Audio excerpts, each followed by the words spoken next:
So what they want to know is they want to know two things. The first thing they want to know is what is f times g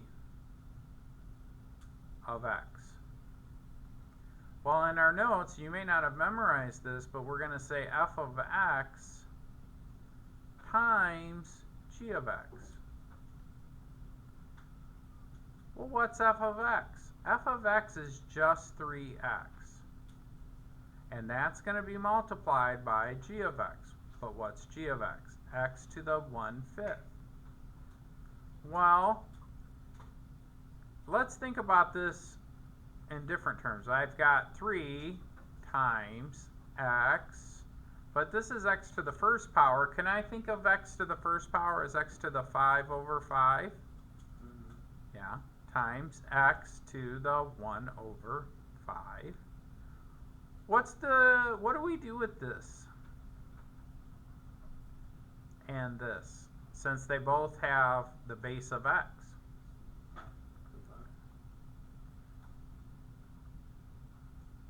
What was the shortcut property for that? If I say x squared times x to the third power, what's the answer? Yeah, we add them. So this becomes x to the 5/5 plus 1/5, or 3x to the 6/5. So that's what that's what f times g of x is. That's the first part. The next part they want you to do is they want f of g evaluated at 32. So what that means is wherever there's an x, I'm going to plug in 32.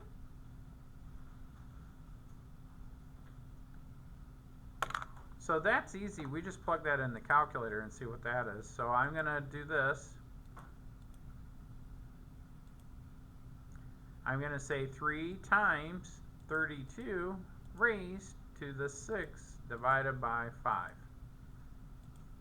It's 192. So this answer is equal to, SpaghettiOs. This answer is equal to 192. Now the other thing they want is they want us to do f divided by g of x. So it's the same thing. What is f of x? 3x. What is g of x? It's x to the 1/5. The shortcut here is we're going to subtract 1/5 from here, but remember this is like 1. But what's the same? Isn't it 5/5 equals 1? So then I'm going to subtract 1/5 from this one. This becomes x to the 0. So our final, and that makes this whole thing equal 1. So we're left with 3 times x to the 4/5. Because this whole thing goes away and becomes 1. Because x is raised to the 0. Anything raised to the 0 is 1.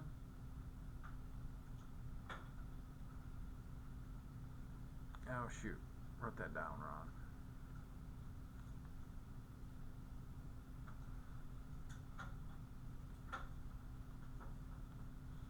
So now I say, well, what is that evaluated at 32?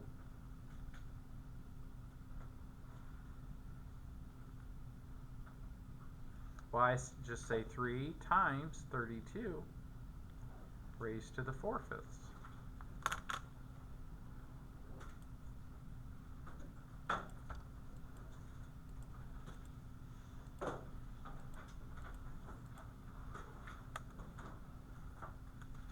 And that's just 48.